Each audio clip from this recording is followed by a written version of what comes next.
Hello, good morning dear students. Hope you all are fine. So now let us start with our topic De Morgan's law. Venn diagrams हमने last video में पढ़े हैं.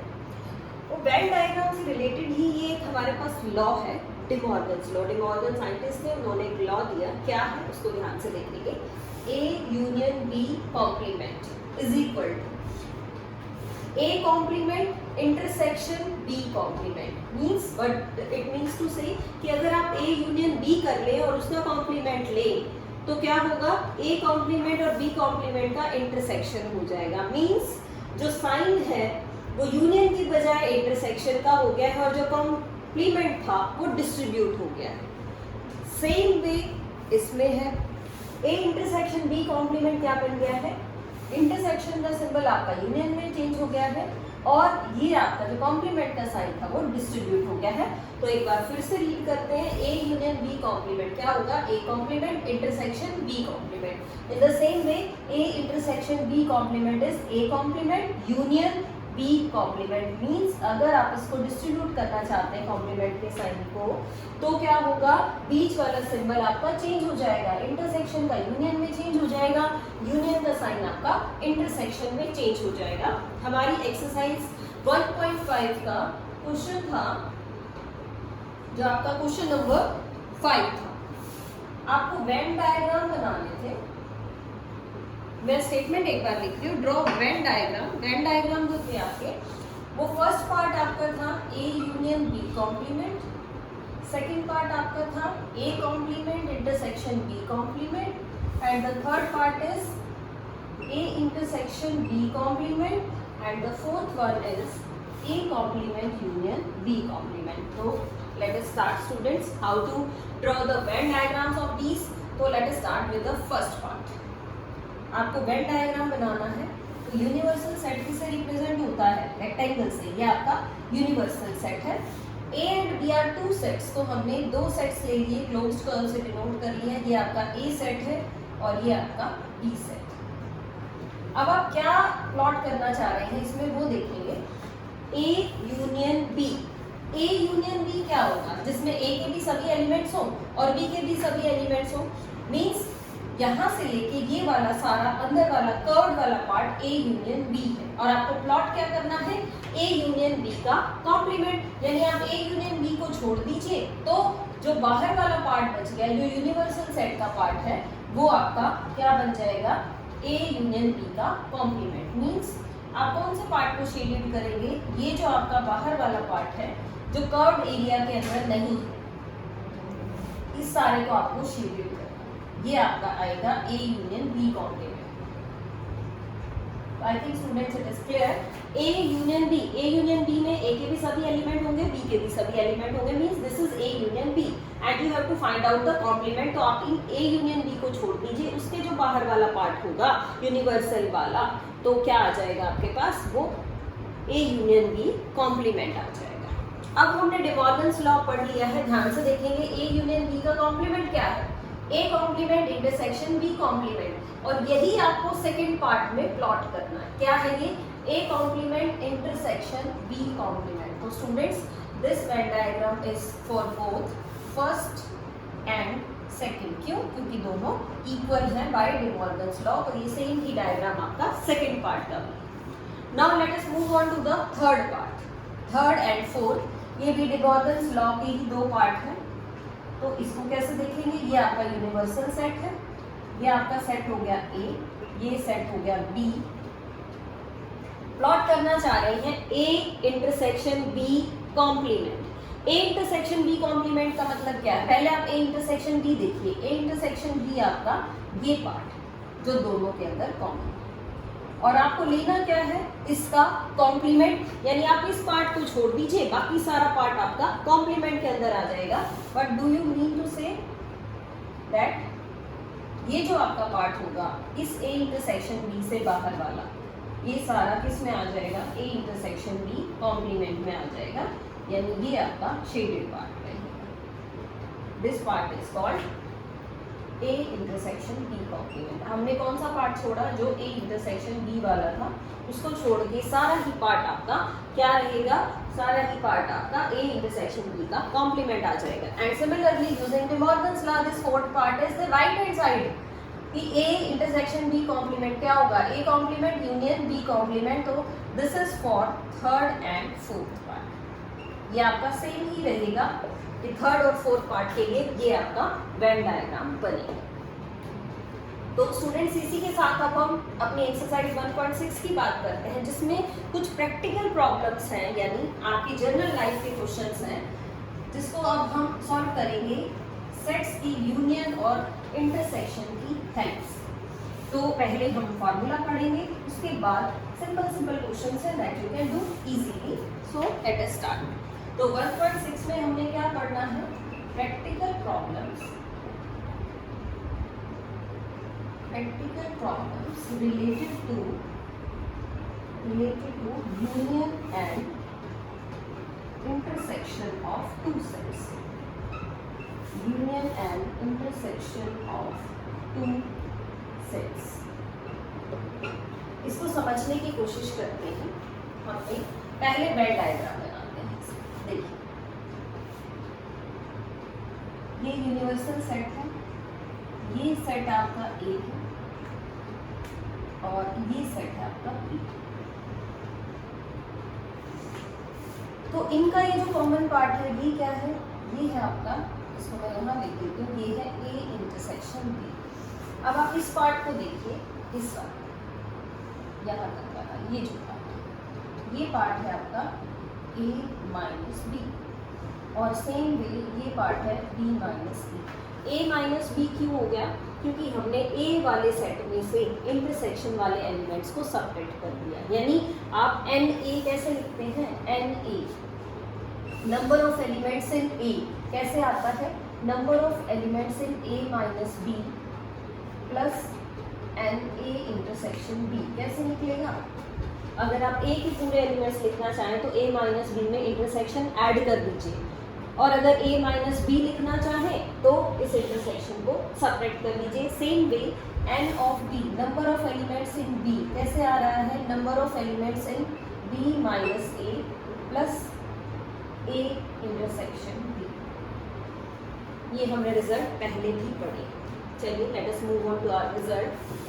हम A union B की बात करें, यानी number of elements in A union A union B में कितने एलिमेंट्स होंगे वो देखते हैं हम ध्यान से। अगर मैं A यूनियन B की बात करूं तो A यूनियन B में तीन चीज़ें हैं, एक है A माइनस B, एक है A इंटरसेक्शन B और एक है B minus A।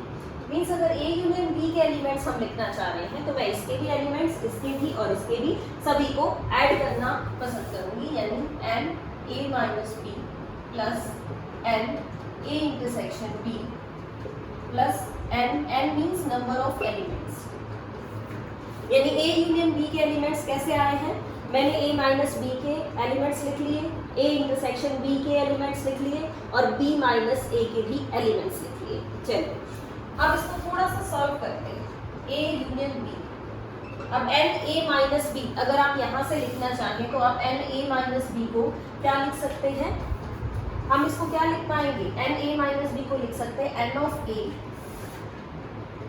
Minus N of A intersection B, ये लिख पाएंगे। और इन द सेम वे ये आपका as it is N of A intersection B। और अब आप इसको लिखना चाहें N of B minus A, तो N of B minus A क्या लिख सकते हैं? N of B minus N of A intersection B। यानी हमने यहाँ वाले रिजल्ट से वैल्यूज रख ली है। अब आप इसको सॉल्व कर लीजिए, ये माइनस का है, ये प्लस का है, तो क्या आया आपके पास? Number of elements in A union B is equal to number of elements in A plus number of elements in B minus number of elements in A intersection B। बहुत ही इंपॉर्टेंट रिजल्ट है, ध्यान से देखते हैं क्या है। अगर हमें A यूनियन B के एलिमेंट्स निकालने हैं तो क्या रिजल्ट रहेगा? A के एलिमेंट्स प्लस B के एलिमेंट्स माइनस कर दीजिए इंटरसेक्शन वालों को। क्यों? क्योंकि जब हमने A के एलिमेंट्स लिखे तब भी ये पार्ट आया, जब B के एलिमेंट्स लिखे तब भी ये पार्ट आया, ये डबल हो गया है, इसीलिए हमने इसको एक बार सबट्रैक्ट कर दिया है। प्रूफ इसका बहुत इंपॉर्टेंट नहीं है, लेकिन इसका रिजल्ट बहुत ज़्यादा इंपॉर्टेंट है, क्वेश्चंस में हम यूज करेंगे। तो एक बार फिर से देखिए result, number of elements in A union B is equal to number of elements in A plus number of elements in B minus A intersection B. एक स्पेशल केस है इसका, if A intersection B is 5 means A intersection B 5 का मतलब क्या है, A and B are disjoint. 5 तभी होगा जब ये सेट्स कैसे हो, डिसजॉइंट सेट्स हो, इनमें कोई भी कॉमन एलिमेंट ना। तो इसका मतलब डिसजॉइंट है, कोई एलिमेंट नहीं है, तो ए इंटरसेक्शन बी में कितने एलिमेंट्स होंगे, कोई भी एलिमेंट नहीं होगा। तो इसमें पुट कर लीजिए वैल्यू, क्या आएगा आपके पास, n of A union B is equal to n of A plus n of B. Minus 0 आपको लिखने की जरूरत नहीं है। मीन्स अगर ए और बी आपके डिसजॉइंट सेट है, इंटरसेक्शन में कोई एलिमेंट ही नहीं है, तो यूनियन कैसे निकलेगी, ए के भी सभी एलिमेंट्स लिख दीजिए, बी के भी सभी एलिमेंट्स लिख दीजिए। अगर इसका हम वेन डायग्राम बनाना चाहेंगे तो क्या बनेगा, ये आपका यूनिवर्सल सेट, डिसजॉइंट है, ये ए सेट है, ये बी सेट। तो डिसजॉइंट सेट होने की वजह से ए इंटरसेक्शन बी, इसमें कोई भी एलिमेंट कॉमन नहीं है, तो हम ए यूनियन बी अगर लिखना चाहें, यानी ए के भी सभी एलिमेंट्स और बी के भी सभी एलिमेंट्स, तो कैसे लिखे जाएंगे, पहले आप ए के सारे एलिमेंट्स लिखिए, फिर आप बी के सभी एलिमेंट्स को लिख दीजिए। ये इसकी वेन डायग्राम रिप्रेजेंटेशन है, और ये इस फॉर्मूले की रिप्रेजेंटेशन ये है। तो ये दोनों ही रिजल्ट्स हम क्वेश्चंस में बहुत ज़्यादा यूज कर रहे हैं। इस रिजल्ट पे स्पेशल फोकस करिएगा, क्योंकि क्या रिजल्ट है, अगर आप दो एलिमेंट्स की यूनियन को लिखना चाह रहे हैं, दो सेट्स की यूनियन को, तो number of elements in first set plus number of element in second set minus number of element in intersection of both the sets.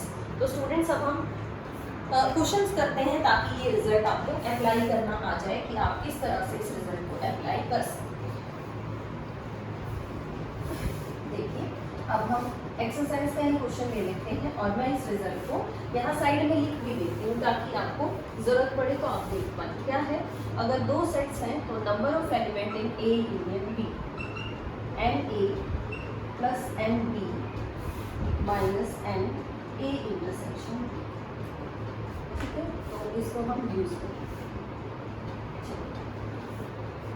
First question देखते हैं बेटा। फर्स्ट क्वेश्चन तो बहुत इजी है, आपको कहता है एन एक्स एन वाई, ये क्वेश्चन में दिया हुआ है। Number of element in X है आपके पास 17, number of element in Y है 23, number of element in X union Y है आपके पास 38, और आपको फाइंड आउट करना है एक्स इंटरसेक्शन वाई। या फाइंड आउट करें, फॉर्मूला आपका यहाँ लिखा हुआ है, इसमें x और y आ गया, उसमें सेट a और b था। तो आप क्या करें, आप लिखिए we know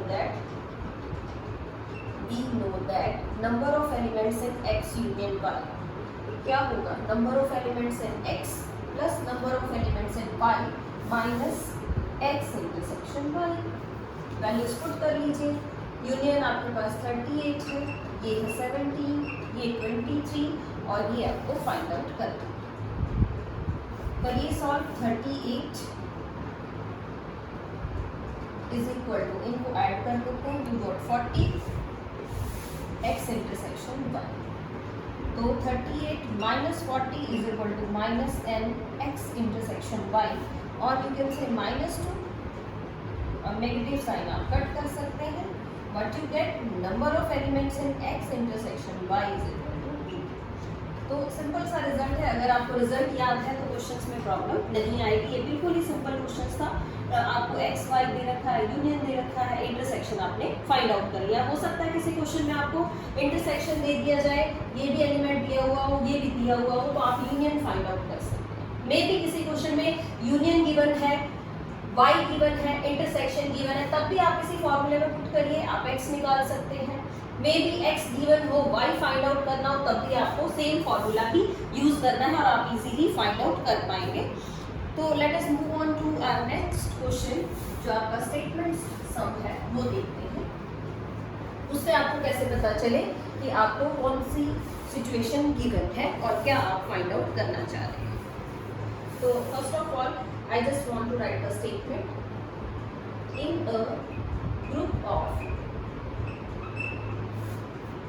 400 people, 250 can speak Hindi, 250 can speak Hindi,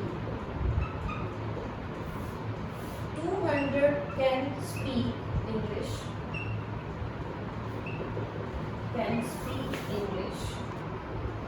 आपको फाइंड आउट करना है हाउ मेनी पीपल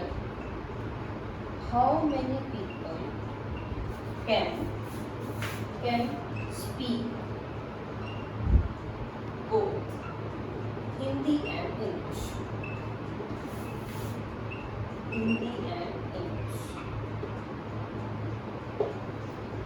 चलिए स्टूडेंट अब देखते हैं ध्यान से। अब आपको ए बी एक्स वाई कुछ नहीं दे रखा, स्टेटमेंट है in a group of 400 people, 400 peoples का एक ग्रुप है, यानी ये आपका यूनिवर्सल सेट है। यूनिवर्सल में एलिमेंट्स हैं आपके पास 400, यानी ये दोनों की यूनियन है। इन 400 पीपल्स में से 250 कैन स्पीक हिंदी, 250 हिंदी बोल सकते हैं, 200 इंग्लिश भी बोल सकते हैं। तो आपसे पूछा गया है कि how many people can speak both Hindi and English, ऐसे कितने लोग हैं जो हिंदी और इंग्लिश दोनों ही लैंग्वेज बोल सकते हैं। तो हम क्या करते हैं, सेट एज्यूम कर लेते हैं। मैंने कहा कि let H be the set of people who can speak Hindi.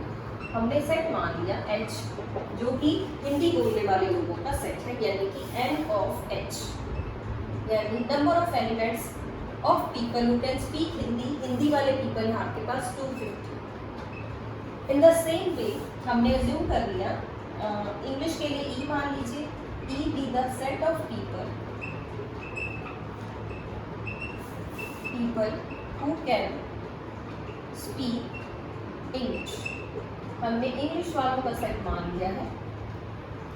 ई तो एन ई इंग्लिश बोल सकते हैं 200 पीपल, और टोटल आपके सेट में हिंदी और इंग्लिश दोनों बोलने वाले ग्रुप कितने का है, 400 का। It means N of H union E, यानी इसके भी सभी एलिमेंट्स और इसके भी सभी पीपल्स को मिला दें तो आपके पास 400 होना चाहिए, क्योंकि आपके पास टोटल पीपल कितने हैं, 400 है। क्या फाइंड आउट करना चाह रहे हैं हम इस क्वेश्चन में, find of number of elements H intersection E.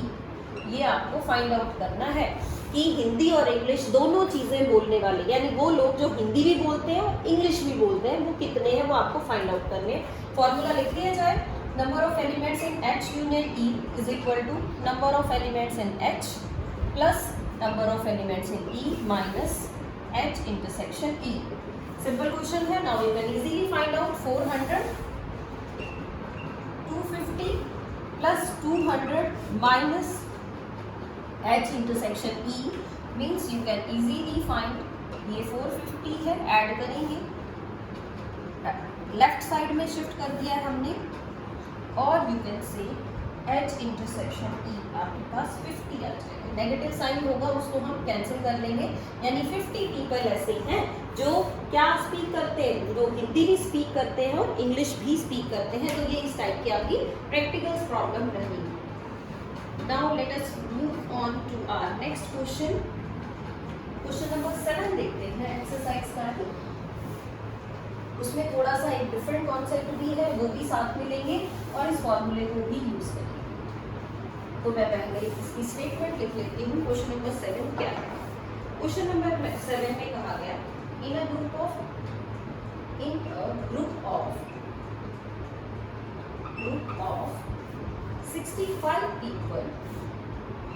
65 people का ग्रुप है आपके पास, 40 लाइक क्रिकेट, जिसमें से 40 क्रिकेट लाइक करते हैं, 10 like both cricket and tennis. 10 people ऐसे हैं जिनको क्रिकेट भी पसंद है, टेनिस भी पसंद है। हमें पूछा गया है how many like tennis only and not cricket and not cricket, and how many like tennis, and how many like tennis. Statement को ध्यान से समझना है, क्या क्या आपसे पूछा है। दो तरह के लोग हैं, क्रिकेट खेलते हैं और टेनिस खेलते हैं। पहले सेट मान लेते हैं, let see and D B the set of people who play. Cricket के लिए सी यूज कर लिया हमने और टेनिस के लिए टी यूज कर लिया। यानी सी सेट हो गया आपका किसका, क्रिकेट खेलने वाले लोगों का, और टी सेट हो गया आपका टेनिस खेलने वाले लोगों का। और दोनों का पूरा ग्रुप मिला के 65 है। तो आपके पास इस क्वेश्चन में क्या गिवन है वो लिख देते हैं, सी यूनियन टी, दोनों को मिलाएं तो 65। क्रिकेट वाले आपके पास है 40। आगे देखिए, 10 like both cricket and tennis, दोनों है तो इंटरसेक्शन है क्रिकेट एंड टेनिस। एंड के लिए इंटरसेक्शन वर्ड यूज होगा, वो है आपका 10। अब फाइंड क्या करना है वो देख लेते हैं।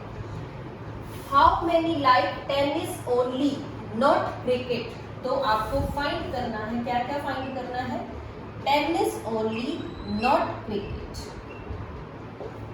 आपको सिर्फ वो निकाले जो टेनिस तो खेलते हैं, क्रिकेट ना खेलते हो।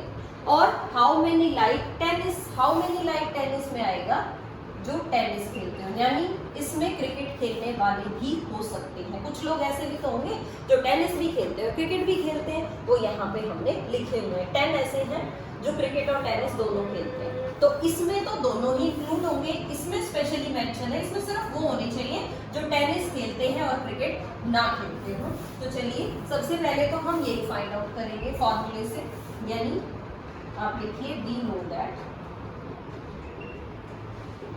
n of c union t is equal to n of c plus n of t minus c intersection t। Values put करते हैं, 65, c 40 है, t हमें नहीं पता, और ये आपका 10, ये 30 आ गया, शिफ्ट करिएगा -30 n of t, तो ये आपके पास 35 आ गया। 35 पीपल प्ले टेनिस, टेनिस खेलते हैं 35, लेकिन इसमें वो भी हैं जो क्रिकेट भी खेलते हैं। तो आपको निकालना है साथ में n of tennis minus cricket. कैसे निकालेंगे इसको हम निकालेंगे टेनिस वालों में से, सब्ट्रैक्ट कर दीजिए जो आपके कॉमन वाले। क्या किया मैंने ये निकालने के लिए, टेनिस वाले प्लेयर्स में से वो वाले प्लेयर सब्ट्रैक्ट कर दीजिए जो क्रिकेट भी खेलते हैं। तो क्या आई वैल्यू आपकी, ये आई 35 माइनस ये वैल्यू यहाँ से 10 मीन्स 25, यानी 25 ऐसे हैं जो सिर्फ टेनिस खेलते हैं, क्रिकेट नहीं खेलते। इसी क्वेश्चन में अगर आपको ये कहा जाता कि आप ये बताइए कि क्रिकेट खेलते हो और टेनिस ना खेलते हो, तो क्या करें, तो आप क्या करेंगे, क्रिकेट वालों में से इंटरसेक्शन वाले फिर से घटा दीजिए, सब्ट्रैक्ट कर दीजिए। ये आपके क्रिकेट वाले हैं, इसमें टेनिस खेलने वाले भी हैं, टेनिस खेलने वालों को इसमें से सब्ट्रैक्ट कर दीजिएगा, तो आपके पास 40 माइनस 10 30 आ जाएगा। तो आप इस तरह से फाइंड आउट कर सकते हैं सिर्फ टेनिस खेलने वाले और टेनिस खेलने वाले में डिफरेंस क्या है, ये आपको समझ आना चाहिए ताकि आप इसको इजीली सॉल्व कर सकें। तो स्टूडेंट्स, इसी के साथ आपकी एक्सरसाइज 1.6 आप इजीली कर पाएंगे। आज का आपका वर्क यही है, एक आप वेन डायग्राम बनाना सीखिए अच्छे से, और एक्सरसाइज 1.6 की जो प्रैक्टिकल प्रॉब्लम्स हैं उनको सॉल्व कीजिए। Stay home, stay safe and keep learning. Till then, bye.